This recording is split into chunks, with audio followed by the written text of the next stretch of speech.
সময় এখন রাজনৈতিক দল গড়ার, সময় এখন নেতা হওয়ার। গত বছরের 5ই আগস্ট শেখ হাসিনা সরকারের পতনের পর দেশে 26টি নতুন রাজনৈতিক দল আত্মপ্রকাশ করছে।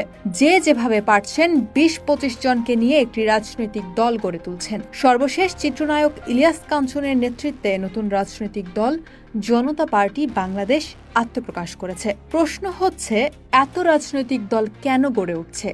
সবাই কি তাহলে মা মাটিকে ভালোবেসে, দেশের মানুষকে ভালোবেসে দল গঠন করছেন? উত্তর আসবে হ্যাঁ অথবা না। তবে উত্তর খুঁজতে গিয়ে বেরিয়ে আসছে ভয়ঙ্কর সব তথ্য। রাজনৈতিক বিশেষজ্ঞদের মতে বাংলাদেশে দুটি দল গঠন মূলত নতুন কিছু না। 5ই আগস্টের পর যেমন ঢাকা শহরে অটো বেড়ে গেছে, ঠিক নির্বাচনের গন্ধ পেলে কিছু মানুষ দল গঠন করে। এই মুহূর্তে নির্বাচন কমিশনে নিবন্ধিত দলের সংখ্যা 55টি, অনিবন্ধিত আরও বহু দল আছে। ভারত অনেক বড় একটি গণতান্ত্রিক দেশ। সেই দেশেও জাতীয় পর্যায়ে রাজনৈতিক দল আছে মাত্র 6টি, প্রাদেশিক দল আছে 58টি। উন্নত দেশগুলোর দিকে যদি তাকাই তাহলে দেখব প্রায় সব দেশেই দুটি রাজনৈতিক দল, একটি দল ক্ষমতায় থাকে, অন্যটি থাকে বিরোধী দলে। আমেরিকাতে রিপাবলিকান এবং ডেমোক্রেটের বাইরে তৃতীয় কোনো দল হৈ হৈ করেও সেভাবে হয়ে উঠছে না। আর আমাদের দেশে 3 জন ব্যক্তি থাকলেই তৈরি হয় দুটি সংগঠন। এর কারণ হলো লোভ, স্বার্থ ও ক্ষমতা চর্চা। গত 17ই এপ্রিল আত্মপ্রকাশ করেছে বাংলাদেশ আওয়াম জনতা পার্টি, যার প্রধান ডেস্টিনির মোহাম্মদ রফিকুল আমিন। তিনি গণমাধ্যমকে বলেন, 5ই আগস্টের পরে সবাইকে জেল থেকে ছেড়ে দেওয়া হলেও তাকে ছাড়া হয়নি, তাই তিনি রাজনৈতিক দল গঠন করেছে। তাই এখানে ব্যক্তি স্বার্থ মুখ্য বিষয়, দেশ কিংবা দেশের মানুষ নয়। তবে বিশ্লেষণ করে দেখা গেছে বাংলাদেশে নতুন রাজনৈতিক দল খোলার কারণ মূলত এগুলো। প্রথম নির্বাচন সামনে এলেই গত কয়েক দশক ধরে দেখা যায় ক্ষমতাসীন দল অবৈধভাবে ক্ষমতায় টিকে থাকার জন্য ছোট ছোট রাজনৈতিক দলকে তাদের দলে ফেরান।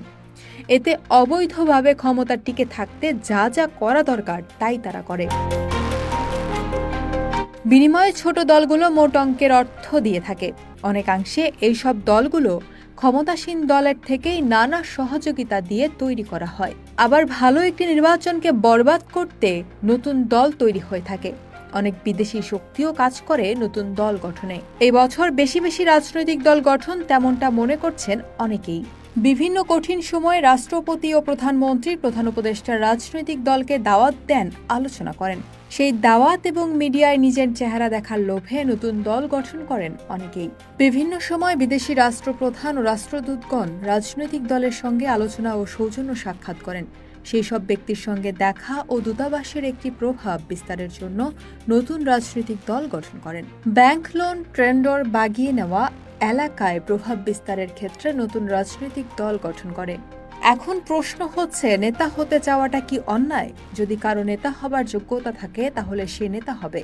এতে সমস্যা কোথায়? সমস্যাটা আসলে এই যোগ্যতার জায়গাটিতেই। এখানে অযোগ্যরা যেমন নেতা হতে চায়, মানে আগাছাও বৃক্ষ হতে চায়, আবার যোগ্যরাও নেতা হতে পারে না। তাদের মাথা কেটে বনসাই করে রাখা হয়। ফলে তারা উপরে উঠতে না পেরে শাখা প্রশাখা বিস্তার করে পাশাপাশি বাড়ে, মানে নতুন দল গঠন করে।